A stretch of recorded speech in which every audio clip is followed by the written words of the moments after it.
Hey, what's up? I'm Joel Madden, and this is Artist Friendly. On this episode, I'm talking to musician and lead singer of the platinum-selling band The Used, Bert McCracken. His new solo project, Robbie of The Used, is out now, and you can pre-order the 25th anniversary book from Alternative Press starting February 7th. Let's go. I don't want no bad times. I don't want to have bad. Thanks for coming. Dude, thanks for having me. Are you in LA full-time? No, I'm in Australia. Right, you still live in Australia. I still live in Sydney. Sydney. Yep. You like it? I love it. Yeah. Great place to raise kids. It really is. Yeah. It's kind of cool. One of my best friends lives in Sydney too. And he said, Sydney's for family, and he comes to LA to work. Yep. Same. He's here probably like 2 months a year-ish, Yeah. something like that, 3 months a year. Yep. That's probably like his version of like touring or something. Yeah. Coming to LA, New York, whatever, because he's in a different business. But he's like, LA's for work, Sydney's for family. Nice. It's nice. Yeah, we always do all the rehearsing and stuff here. Unless we're Easy in direct Nashville. flight too. Yeah. Yeah. Sweet. Long, but not too bad. No. Once you get used to it. I'm used to it. Yeah. Yeah. So how's life? Good, man. Yeah, can't complain. Been really busy with the solo stuff. Is that out now? Yeah, the record Okay. came out like a week ago. Okay, great. Yeah. Cool. Yeah, we're pumped. I've been working on it since like 2020, so it's good to finally get it out. Is working on it like doing it in between like what you have to do with The Used? Yeah, usually either we'll be recording with The Used and then I'll stay like an extra week, or we'll be coming off a tour and then I'll hit John Feldman's for like a week or two. Yeah. Yeah. And did you do the whole record with John? Yep. Cool. That's Yeah. cool. Yeah. Long relationship you guys have had. Hell yeah. Yeah, it's nice. Super long, like 25 years. Yeah. How long have you been married? 16. 16. Okay. Yep. 16's good. Yeah, man. Good job. Cruising. Yeah. Yeah, she's amazing. She has to be. Yeah, she's an amazing person, amazing mom. Full Australian. Bert, she's got to be amazing. Yeah. Because you're crazy. I know. That's what I say about me. I'm like, Nicole, me and Nicole have been together 18 years. We've been married, 14 years married, but 18 years. We were married from the start. From the start. We got married after we had kids, as like, we realized, we said in the beginning, we had our kids and we were like, we don't need to get married. Right. No one's going to tell us what we are. Yeah. And then like the kids are like 3 and 4. And I'm like, well, I can't call you my girlfriend, my baby's mom, my partner. He still sounds kind of, it's like, you're my wife. We should probably get married. Yeah. It's funny how that works. Yeah, we met in 2004. We got married in 2008. It was Amazing. kind of the same way. We moved in together right away and it was on. Good for I met you. her in Australia. She worked for Warner Brothers at the time. Cool. It was a really cool story. Like we had like a meet the label kind of extravaganza on this boat. And I saw her from across the room and I'm like, that's the girl I'm going to marry. Really? Yeah. Stayed with her for like 2 or 3 weeks in Australia. And then I called her boss. I'm like, she quits. She's coming to LA with me. And she quit. She quit. Amazing. Yeah. That was it. Yeah, that was it. We lived here for like 8 years or so. And then when we decided to have kids, we're like, let's get back to Smart. Australia. I Yeah. think that's smart. Yeah. Where it's free. Yeah, and that's just beyond that. I think Australia is a really unique, special place. You know, Australians could complain about Australia all day long, but that's what we all do about our own countries. We complain about the problems or whatever. But when you go to Australia, you actually mostly only experience like the great things about it. If you're not from Australia, you didn't grow up there, and you don't have like a, you know, deeper rooted problem with the system there or whatever, like I guess everyone in their own country, we're all going to have things we argue about. Of course. But like fundamentally, Australia is like this family place where they enjoy stuff. Yep. Kind of the culture. Yeah. We live like 5 minutes from her parents. They're great people. Yeah. They help with the kids Good a lot. Aussies, grandparents. Yep. Yeah. It's fun. Easygoing. Her dad's like Mr. Fix It. So whenever we have anything go down, he's like on the move. And they love you. They love me. I bet. Yeah. Hard not to love you. Oh, that's sweet of you. Well, it's funny. I was thinking about it, like Bert. I was thinking about coming in, driving in, like talking to you. We've known each other a long time. Yeah, 20 years or so. Yeah. I think we met a little bit before Lies for the Liars. Yeah. Yep. Yeah. You guys were working on the record with John. Yep. That's when we met. Yep. You have a side of you that I think is the front man, right? The kid who needs to get on stage and say what he needs to say, sing what he needs to sing, that from the outside has always been like a bit of a wildfire, or a wild card. You're kind of like you're nice, but it's like there's a wildness to it that's a bit intimidating sometimes when you see someone that you're like, he could do anything. Yeah. Like you never know. Yeah. Which is a good thing. There's an unpredictability to being an artist that I think is important to the art you make. That's why it's good. Right. And There's always been a certain amount of cockiness that you have to apply to being the crazy front man. Yeah. Yeah. Were you super confident growing up? No, I was like the outsider kid. Right. You know what I mean? So is I it was something you had to bullied a lot. find? Yeah. Since I was 8, I always knew that I was going to do this. I saw Michael Jackson performing on MTV and I was like, that's it. Michael. That's the one for me. Yeah. So ever since then, people like ask me nowadays, like, did you see yourself doing this when you were little? And it's like, fuck yeah, I did. Yeah. The whole time. Yeah. Yeah. So that kind of part of me, I think, developed like early on. I was in a hardcore band called Cobra Kai. Yeah. And Well, that's cool. we just thought we were the best. I thought I was the best. You are. I mean, you are. You're I'm an iconic. him. You're an iconic figure in music. Thank you. So the thing I wonder about is how does I suspected that you were probably shy or like the outsider kid Yeah. to the society you were in, that you grew up around, right? Because we all grow up in these microcosms of the world in our own little communities. And we're like, where do I fit in? Yep. Like that's kind of the question that immediately starts. And then they start trying to fit you in places when you go to school. They're like, okay, you go with this group because you learn this way, or you do whatever, or they don't care, or whatever, or kids do it, or your parents do it. Everyone's, I think, mostly well-intentioned or just trying to get things to move. So I suspected you were probably creative, which most creatives were shy. Yep. But we have an outgoing streak in us because I think we all need to connect with people. Yeah. It's like the deep need. Yeah. I want to connect with people and I want them to like me. Yep. That's me. That was all born out of wanting people to like me. Kind of want people to hate me a little bit. I don't know if you do. You know what? I don't actually think you do. I think that maybe you think you do. So maybe I'm wrong. Maybe you have. It's a love-hate. Yeah. I think there's something about the mass group of people, which is most people who don't want to step outside of and disrupt the flow, Yeah.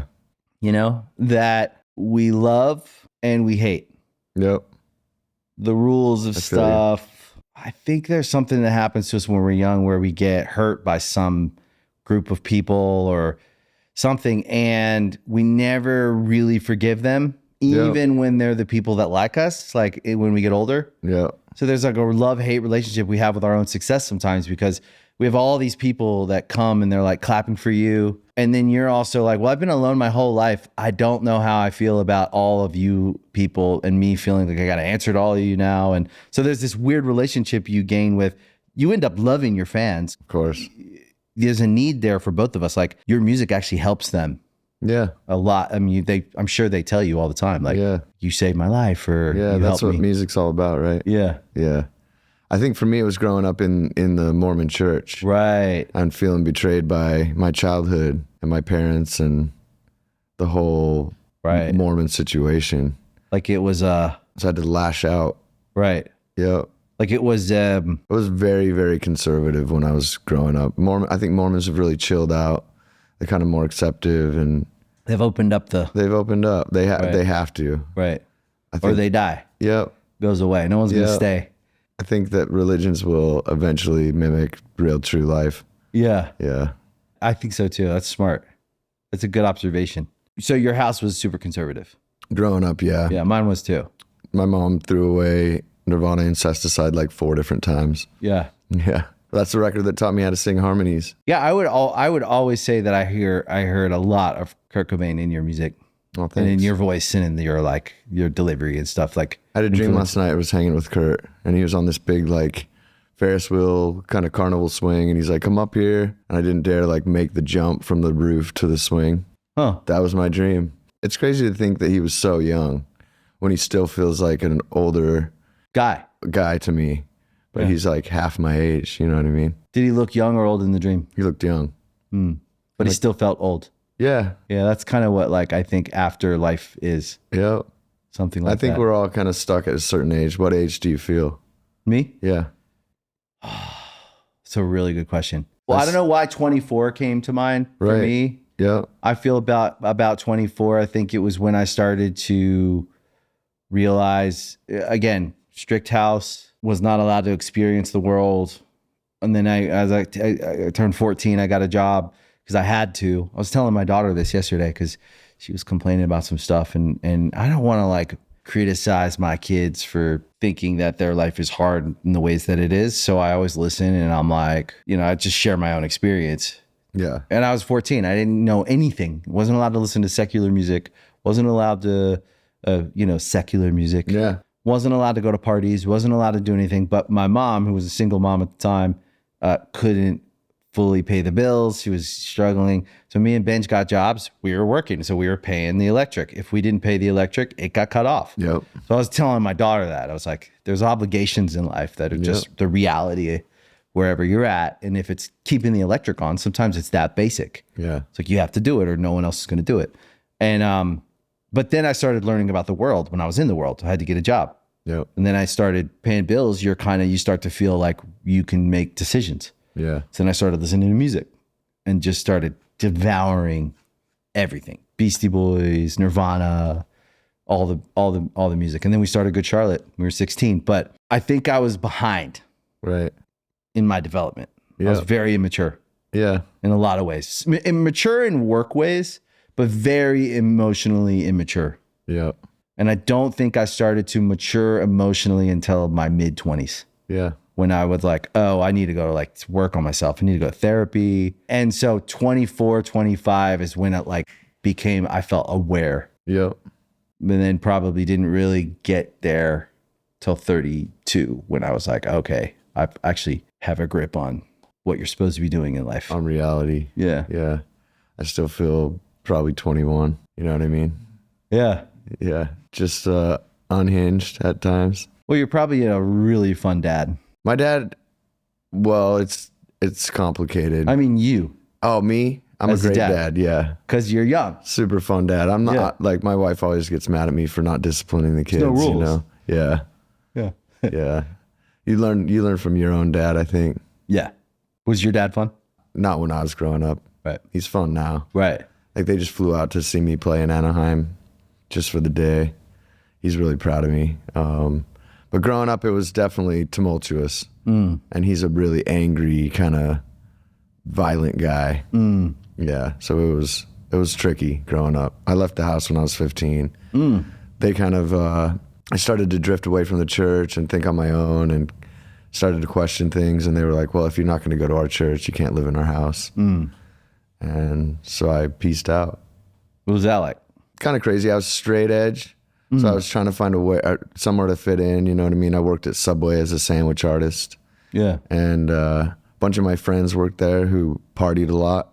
So I quickly kind of fell into that life. And from there, it was just sleeping on couches, boozing, doing drugs, till I met Danny Payne and a bunch of other kids that I started a band with. And yeah, it kind of got a lot worse from there, getting into serious, heavy drugs and living in car garages and stuff until I met The Used.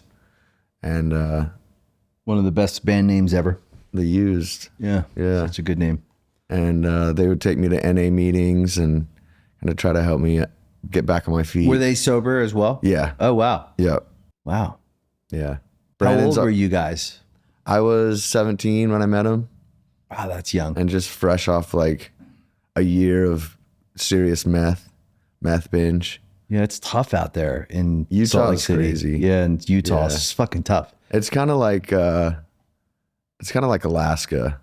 Yeah, it's Like you're something either- like Alaska, New Mexico. There's places you go that Omaha. where you feel the drug Yep. use. You can kind of feel it. Yeah, when there's nothing else to do. Yeah, you can see it and feel it. You pull into the town and you go, whoa, Yep. people are everywhere. There's a lot of drugs here. Yep. You know what I mean? Yeah. It's a heavy, sad. The conservative, the religious aspect of Utah kind of creates this hardcore like zombie-ness. Yeah, I think people want to lash out because of how conservative it is. Yeah. You know, no sex in the church, so everyone's having crazy sex when they're Wild, super crazy young. outside of the church sex. Yep. Yeah, it's wild. It's weird, right? Like, do you ever think if someone had just told me everything's okay, it's okay to like want to do that and even do it sometimes. It's okay to look at that and maybe do that. It's Yep. okay to have sex when you want to have sex. Like I always tell my kids, like, you're going to make your decision on that one, Yep. not me. Yep. So what I hope is you do what you want when you want, Yeah. with who you want, in all things, Yep. right? Like, why live a life where you're doing anything you don't want to do, anywhere you don't want to do it, with anyone you don't want to do it with, Yeah. regardless, hanging out Because of someone else. because of someone else, or because you just want to do it, and you'll take any version of that. And like, is there like a thoughtful way to build a life of experience of like doing whatever the fuck you want in a fashion you want to do it in, and in a time frame that you can? I'm pretty sure there is. I think so. I think with a parent who's just supportive, understanding. I mean, the places we came from was pretty rough. yeah, So understanding that kids are going to make the decisions they're going to make. they're fucking gonna do it Yep. No matter what. no matter what. Yep.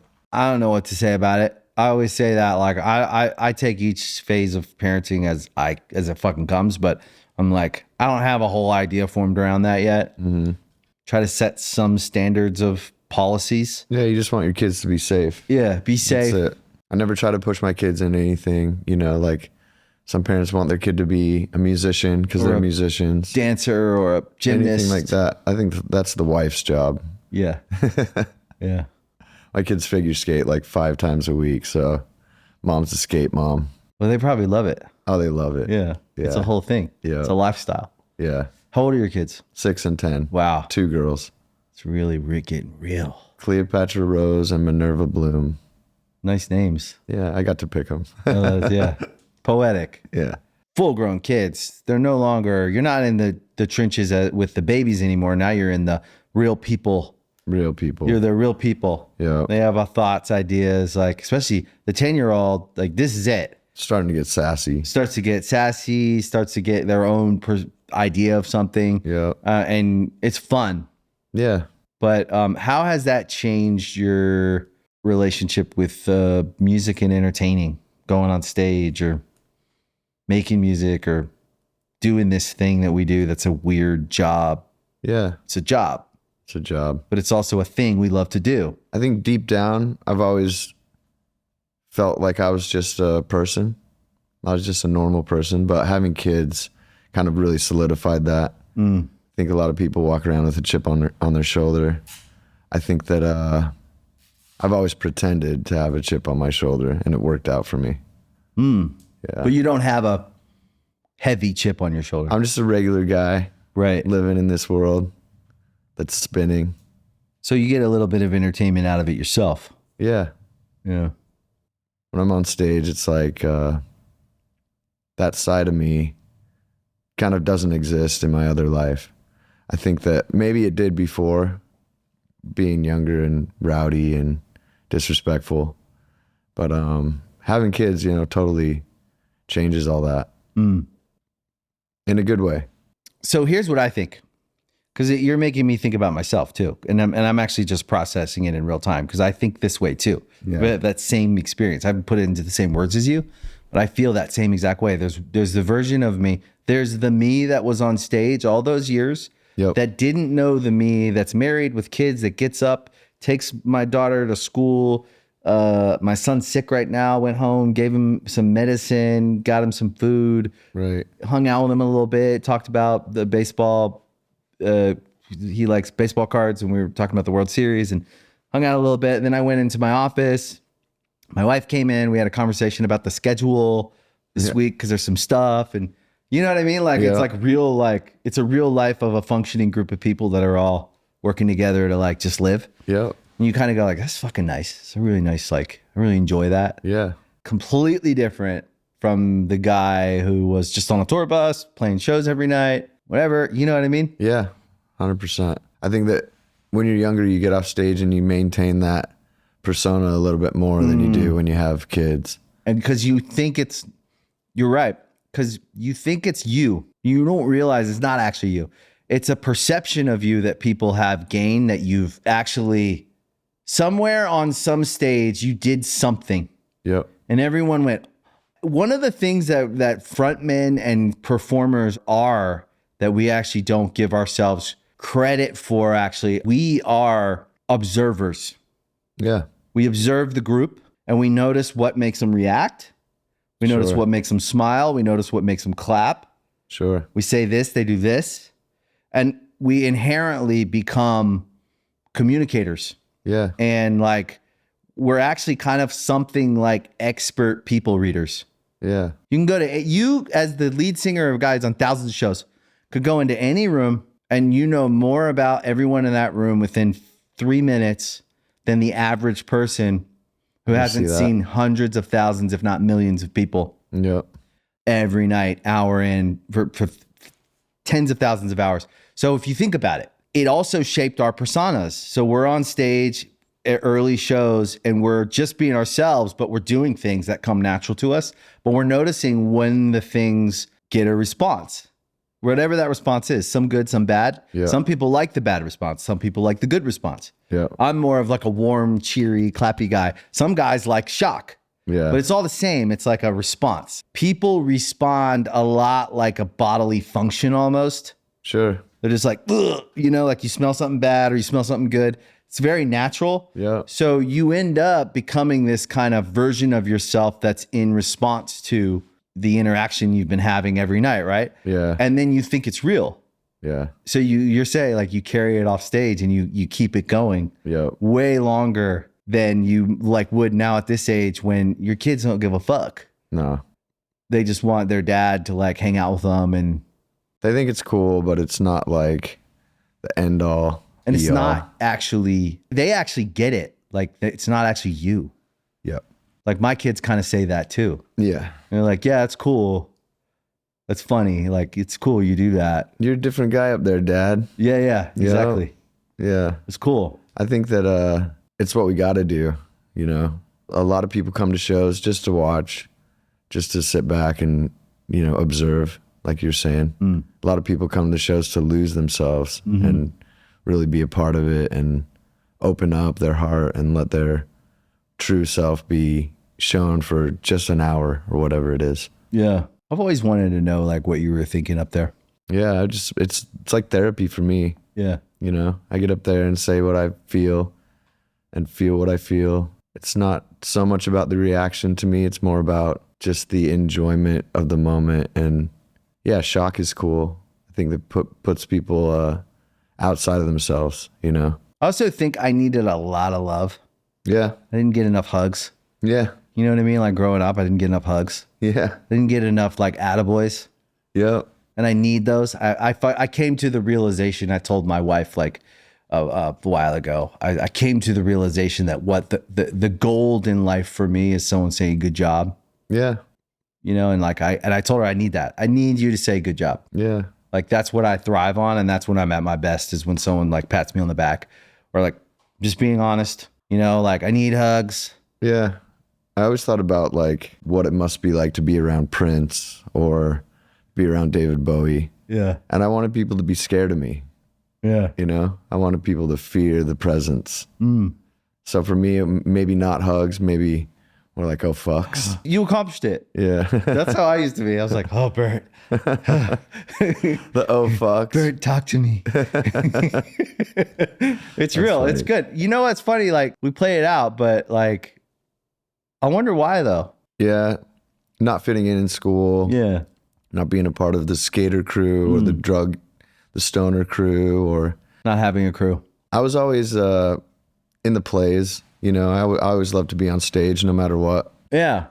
I did like all the theater and all the music and, you know, that kind of thing always kind of That's made sweet. me feel at home, you know? To me, okay, so that's cool to hear because there's something really sweet about that like you have to embrace that part of yourself because it's something like your kid. Yeah. If they go and ice skate, you enjoy watching them do something that they love. Yeah. You know what I mean? There's something Yeah. really sweet and honest about ice skating. Yeah. Or my daughter dances. Something really sweet about how she's always loved to dance. Yeah. They put themselves into it. Yeah. You see that part of yourself. And you see that part of yourself and you wonder, like, did anyone nurture the sweeter side of me? Yeah. And what would have happened? And I'm not saying like I think that we're on some like mystical journey in life in some ways where like we become exactly what we're supposed to become. Uh-huh. And you're extremely special. You have a special brand of what you do that's unique to itself. Thanks, man. It's true. Yeah. It's a part of the legacy of your whole musical catalog is your persona, the presence you have. It could be misunderstood sometimes, or it could be a lot of things, but it's you. Yeah. It's an aspect of you. I was never afraid to burn a bridge, Yeah, you know? I was. Yeah. Overly. I was so much a don't give a fuck kind of person growing up. Yeah, it's inspiring to see people who can be that way because it's empowering Yeah. and it's freeing. It makes you go, man, I wish I was a little bit more like that. And then you go, man, I wish I wasn't so much like that. I have so many people in my life that it's kind of like we're friends, but there's been shit. You know what I mean? I'm sure between me and you as well. Like we're friends. We've always been friends, but there's been shit. If there was, I don't remember any of it. Good. I'll be honest. Good. I think it's a function of growing up. Yeah. And I think it's a function of as I got older, I became a lot more understanding of that it's not just me in any equation. Yeah. And so I understand more that there's always two sides of every conversation, every relationship. And I've become a lot more, I think, precious about how people. About relationships. Yeah. Yeah. I just accept, you know. So if there was ever anything between us, I couldn't remember it. I can't remember it either. Yeah. Yeah. But I've always known you were a live wire. Yeah. Whenever you come into my awareness, if I see you guys out there, it's all the time. I see you guys. You're doing this, you're doing that. And so I keep up and I see things. I always kind of go like, I have a very like warm feeling of like, oh yeah, I hope those guys are good. That's oh, sweet. that's cool. They're doing that. You know what I Yeah. mean? It's a good feeling. Yeah, we love it. Yeah. Or we wouldn't do it, right? And that's the impression. Or whatever you could say, you could probably go and find something back there in the day and we could look at it and we both would laugh probably. But the impression that was left on me, and I think in general that's the spirit, is warm. It's good. It's all good stuff. So that's nice. Yeah. That's not always the case. Right. Some people you're like, you know what I mean? For sure. Not afraid to burn those bridges at Yeah. all. Yeah. Have you had to repair any bridges? I think they kind of repair on their own. The older you get, the more relaxed, I think more understanding people are of my kind of loose, unhinged self. But yeah, there's been a lot of bridges that it's like, okay, do I want to fix this relationship or do I want to just keep it out how it is? Yeah, let it lie. Yeah. Let them remember who I was instead of who I am. Right. You don't feel like it's important for them to know who you are now because I wasn't a very, good guy a lot of the times. you think so? Yeah. Ostracized people and kept people on the outside a lot. I think a lot to do with drugs and alcohol. Usually. Yeah. Yeah. What's your relationship like now with drugs and alcohol? Oh, I'm just clean. Oh, you are? Yeah. Oh, Yeah. that's good. Yeah. It's nice. Yeah. It's better. It's nice when you can get. I'm a vicious alcoholic. Oh, really? Yeah. So you struggled with that? I went to rehab about 12 years ago Oh, wow. and then just kept it up. Something clicked. And I was about to lose everything. My wife was about to leave me. My band was about to leave, the whole thing. So That usually does it. yeah, it did it for me. We're around so many artists and the drugs is always a thing. It's always going to be a thing. There's always going to be drugs around. Yep. So it doesn't shock me. It doesn't I'm not the judge and jury on someone's alcohol problem. Yeah, I like people to party. I've never been addicted to anything. Yeah. but probably food. Okay. And maybe like, I'm trying to think of like addicting things, like maybe like online shopping or something. I don't know. Like just shit that's like no one's gonna say you're out of control. Yeah. Like, but my dad died from drinking. That probably put it all into Puts way into perspective. Yeah. Lots of addicts all around me. My older brother's clean and sober now for 18 years. Yeah, that's good. Or longer. My sister has her own version of sobriety that is working. So when I'm around young artists, because that's usually where people are really like not giving any credit to the drugs and alcohol. They're like, they don't think there's any danger there. Yeah, let loose. Yeah, I'm like, listen, from my experience, nobody's beat this thing. Yep. So I would be careful with the drugs and alcohol, but you're going to find out one way or another. And I don't want to be around you when you're on drugs because I don't think it's a good time. Yeah. But I also like don't even know where I fit in or my perspective fits in your own forming your opinion on like what you're doing here. Right. So it's a I'm weird kind of one. the opposite. I like to get people fucked up in the moment. Even sober? Try to get my band to drink. Oh, really? All the time. Are they all like clean? They drink and a little bit, but then none of them have addictive personalities. Right. You know what I mean? Right. But I'm always trying to get them to drink before the show. Like somebody drink. I need Somebody someone drink. To, yeah. Somebody do coke. Yeah. Wow. Do they ever do it? No, they're pretty chill. Yeah. It is. Our drummer, he's like a 6 beer a night guy. Okay, that's pretty good. But he has like a certain time where he has to start. He never drinks before a show. Yeah, I'm like, man, it's good policy. Get fucked up. I'll have a drink. Turn 6 into 9 into 12. I like people being like Hammered. totally loose. Yeah. Yeah. You like to start a little trouble.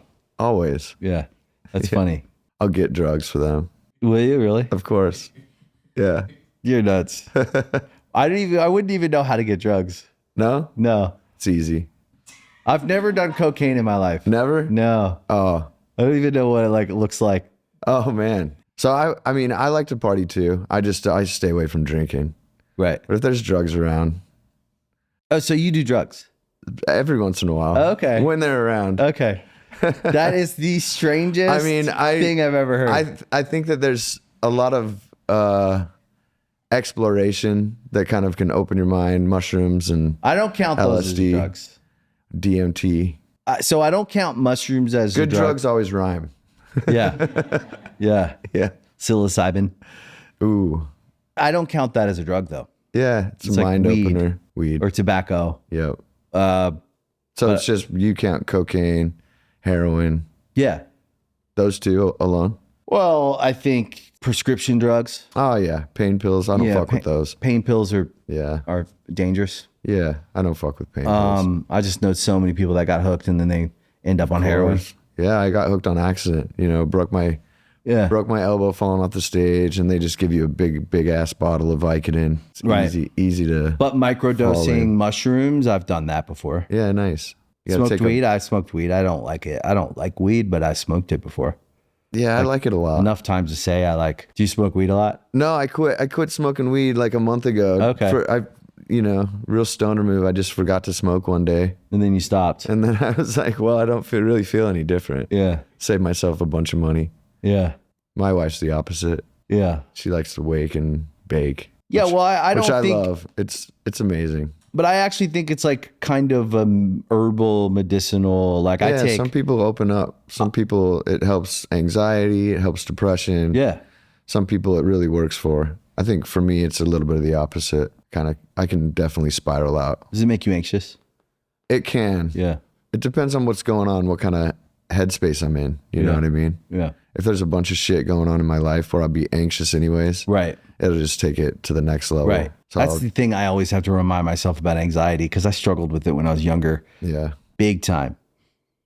And then I realized that that's what it was, which that's another thing. I think in my late 20s when I started working on myself was when I realized like, oh, you got an anxiety thing. You got PTSD. Yeah. You got all this shit from your childhood Yeah. that you've never even given any credit to. Yeah. And then when I got on the other side of all the work, and I still work on myself. I still go to therapy every week. I still look for personal growth things, ways to grow or whatever.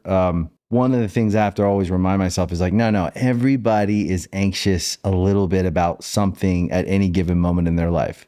Of course. It could be work, it could be family, it could be, whatever it is. So you have to make room for some amount of anxiety in times, especially when you're doing a lot. Yeah. You're out there on the road, you're doing this, you're away from your family. You got to make room for anxiety to be there a little bit. Yeah, the pandemic wrecked me. Were you anxious? Stuck in Australia, super bad depression, super bad anxiety. Had to get serious help for it.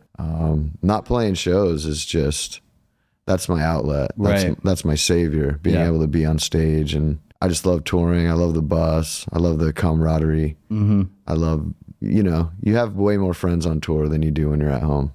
Yeah, it's a very social stuck on a job. bus with 12 other dudes. It's fun. Yeah, it is. Yeah. A lot of people kind of get over it the older they get, but I feel like I get way more into it the older I get. Yeah. Yeah. Yeah, I understand that. Yeah. Do you think the shows are better now? 100%. I think so too. Yeah, we give a fuck. Yeah. We run a whole set before we go out and play the set. Yeah, you're a better band. Yeah. Yeah. It's important to be tight, Yeah. to be on top of it. Well, there's a quality to the work you do because you actually realize at this age, even though you're not old, you're mature enough to know the level you do it at. Yeah. You don't actually throw that away. Yeah, I know I can sort of sing. So it's always about kind of trying to step it up. Yeah. Yeah. What would you say if you look across your career, right?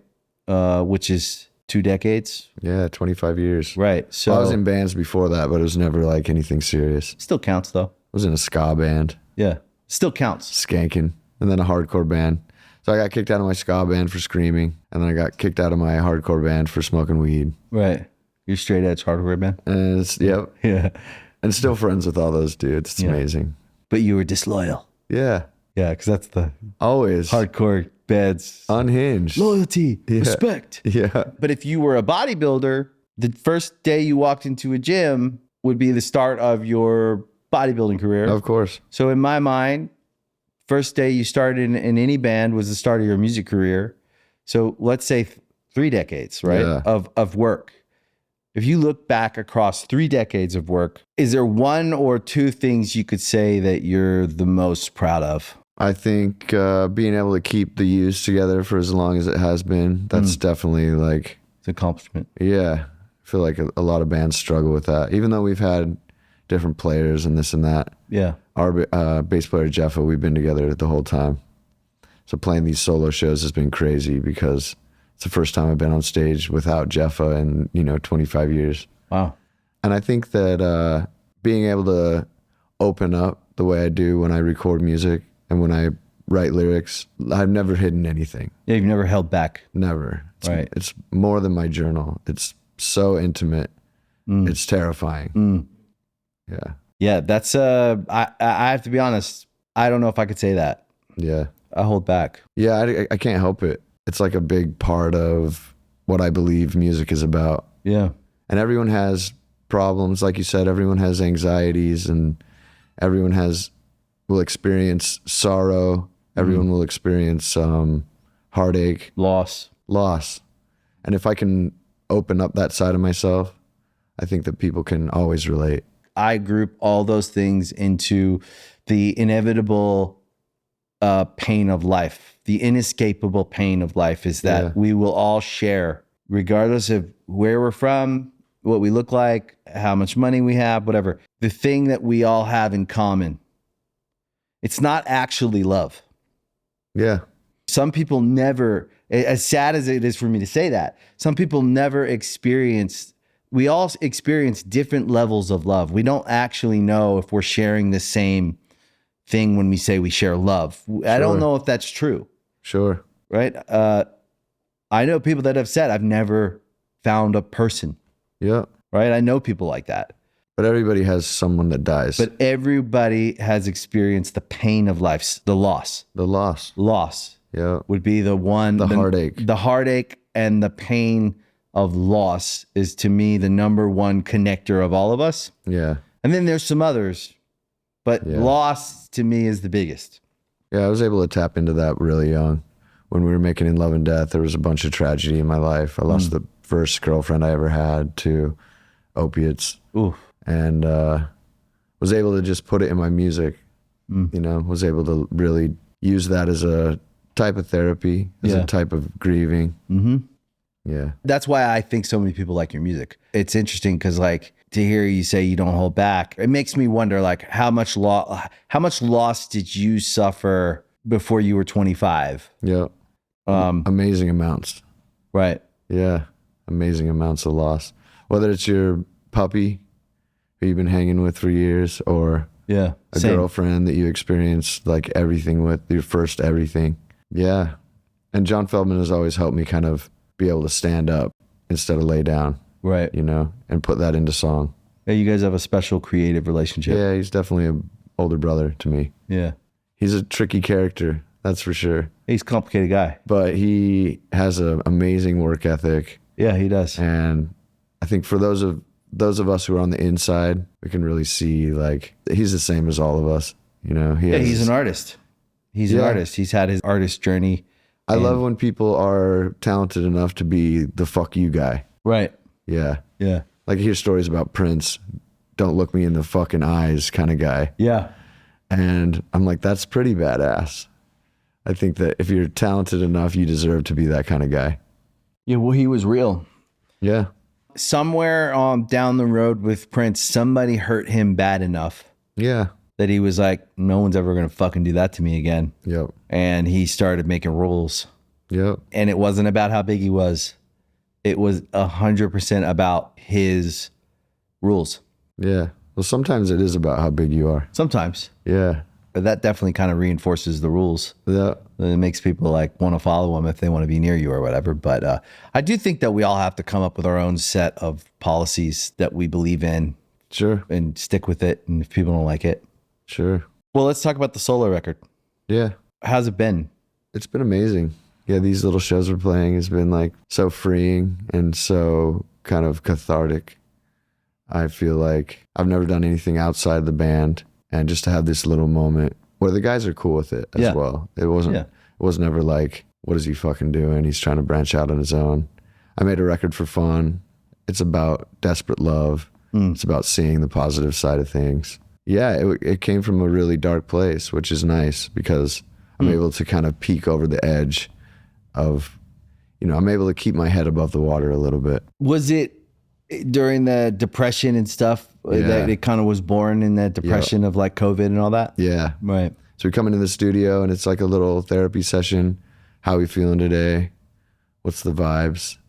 And then we just write it down. Making the record, was it a search for something, or was it a need to do something, or was it like, what have you gained? What have you found? What have you like, what's been the product of doing this? For me growing up, I was always super into pop music. Like I've mentioned, Mariah Carey, Janet Jackson. Love Mariah Carey. She was my first crush. Nice. So I'm always the one trying to fight to put the pop records on the used stuff. Right. And the guys want to keep it heavy. Yeah. They want to keep it nasty. I like the pop records. Yeah, me too. Yeah. So I just decided to do one on my own. And yeah, it feels like something was born that kind of connects me to the personal side of my life. Even though I'm open as an open book with the used, this can be even more like mine. You know what I mean? Yeah. I was wondering, like, you're an open book with the pain, Yeah. but are you an open book with the joy? Yeah. And then this kind of says that. It's like, Yeah, a lot of these songs are just about the hope for happiness Yeah. and joy. Right. Yeah. Are you happy? That's a tricky question. Yeah, it is. I have It's a moments tough of one. happiness in the day. Isn't that weird that that's such a tough question for us? Yeah. Are you happy? It's funny. We react the same way. I am happy. I'm happy as a dad. Yes, that's the thing, is the question I keep coming back to, if I'm being really honest, is do you love yourself? Yep. I love my fucking kids. Yeah. I love my wife. Yeah. I love my dogs. Yep. I love my brothers. I love the people I work with. Yeah. Do you love yourself? Fuck no. That is so that's the question that I always ask, because I know that's what I mean when I say, am I happy? Because if you came to my house and you were with us and we were all having pizza and we were all talking, and you'd be like, are you happy? I'm like, yeah, I'm fucking happy. Exactly. Because I'm happiest when I'm with people that I fucking love. Yeah.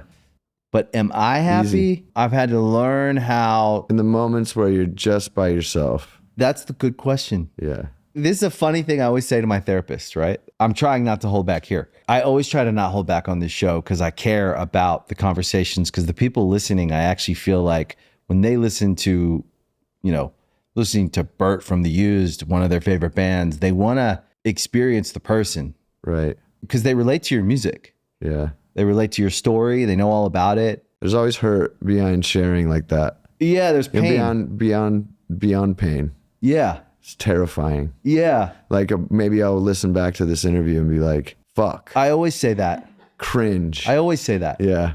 Every day I do this. I always say that. Well, you got a good thing going, man. You got a really awesome podcast. Thank you. Yeah. I care about the people that come here, because the only people that are allowed to come here are the ones that want to. Yeah. It's interesting because the show is special, but at the end of the day, like, it's only special because the people that come here are special. Yeah. And I try. I'm just a normal person. There's nothing special. You're very special. You're a very special, compelling, interesting guy with a lot to offer the world. Right. And you've been giving the world art for many years. It's them, They've made it special. Yeah. They've made it important. On my side, it's just like a sob story. Yeah, it's kind of a good, bit though. of a Pretty good. Thanks. It's not bullshit. It's not bad. It's like you go to a restaurant and you eat the food. If it's not good, you're not going back. True. So you're just not going to. Yeah. I don't struggle with like a deep, dark hate for myself. Right. But I do struggle with a deep, dark hate for myself. Yeah, it's like I say this to my therapist when he's like, how you doing? And I'm like, well, I don't want to kill myself. That's true, yeah. Well, that's as good as we can get, right? Right? So it's funny. I'm barely swimming.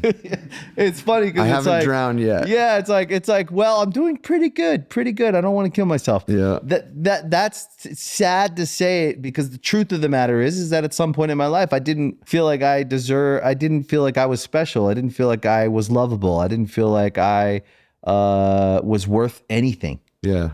And I had to discover. So do I think I'm special? I think I am special. I think I have aspects of me that make me me.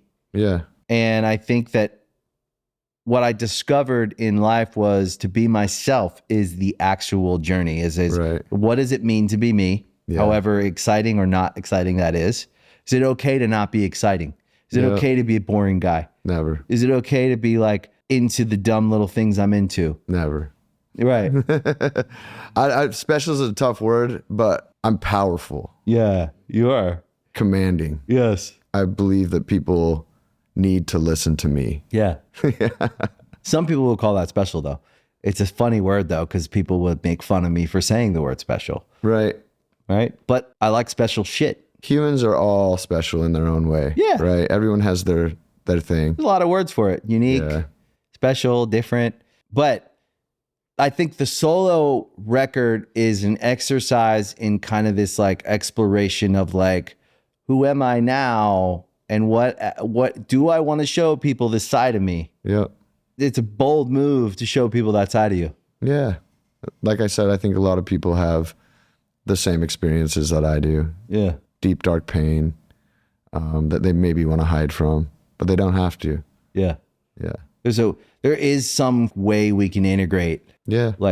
So I think it's something like, I do think it's something like learning to love yourself, even all of the like pain and the wounds and the injuries. If you were 5 and someone came along with a baseball bat and broke your leg in half, and no one told you that's what happened, you only have the memory of it. You don't know why. And then your leg healed funny because you never went and got a surgery on it, and you walk with a limp for the rest of your life, and you have to learn how to embrace this injury you had that you couldn't control. Yeah. That you don't understand why it happened.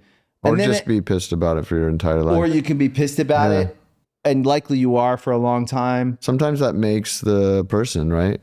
It does. Some people it's, live in this dark shadow, and maybe that's okay. well, or they represent something that we all have. Right. And we are afraid to express it. They represent being pissed. Yep. They represent being misunderstood. And we all feel that way, but we can't express it because it's not okay to disrupt the group by saying, I'm pissed off. I think it is. That's why you're the character you are is part of the person who you really are. It's abusive at times. It can be. Some people just can't handle it. Yeah. Well, you can. I try to. So I think I pretend to. I know I'm not, but I pretend I am. Yeah. That's how I live. That's all. That's I why know I I'm think you're not, pretty great. but I pretend I am. Yeah. Yeah. I think that's why you're great. I'm just Bert. The family does a lot for us, though. 100%. You feel love. You feel acceptance. You feel it's true love when you have a kid. They just look up to you. They love you no matter what. Yeah. Well, until they become teenagers, probably. Yeah. I'm waiting. My girl's already Yaz Queen and Slay. Yeah. And like, Dad, you don't know anything. You dropped out of school. Yeah. Yeah, that's forever. Yeah. As soon as they realize that, Yeah. like my daughter, she runs the show. She still loves me, Yeah. even when she doesn't, 100%. when she's mad at me. Yeah. It's like such a healing relationship to have. That's awesome. It's great. You don't have to be anybody at home. Exactly. In the world, I feel like we always have to be somebody. Well, yeah, it's important when you're a front man. You got to go out there and be a guy. Yeah. You got to be the guy. Even if you don't feel like you are. Yeah. Yeah. I We're- pretend like I am. We're similar Yeah. in a lot of ways. It's awesome. Yeah. Thanks for coming. Dude, thanks for having me. Dude, this was great. Congrats on The Used, man. Thanks. That's a huge accomplishment. Yeah. But you were saying like, and I agree with this, like the live show is better than it's ever been. I feel the same way about Good Charlotte, which is better, Yeah. You care more when more you get older. thoughtful. You Yeah. take the time to get it right. Like you said, after playing for millions of people, you kind of understand that this is bigger than me. Yeah. This is like you said, this is a special thing. The Used is special. Yeah. And you have different generations of fans. Like you've got young people that are coming to experience a Used show because they haven't been to a Wild show yet. Yeah. It's just not, We have doesn't babies live. at our show. Right. It doesn't live. I get to say fuck you to babies. Right. And the It's babies are like, yeah. insane. Yeah. Parents holding up their baby just to get a fuck you. Yeah. That's pretty funny. I've been lucky like that. Yeah. I think people understand that on stage I'm a different person. Yeah. Fuck you can mean a lot of things though. It can mean I love you too. It does. You know? Fuck you, man. Yeah. Fuck you. Bert, thanks, man. Awesome. Thanks for being here. Yeah, It's thank awesome. you. Right on. Thank you for watching Artist Friendly. If you like this episode, please make sure you hit the like button, you follow the channel, and please share it with your friends. We appreciate the support. That is why this show exists, because you listen to it. Thank you guys, and we'll see you next time. I don't wanna have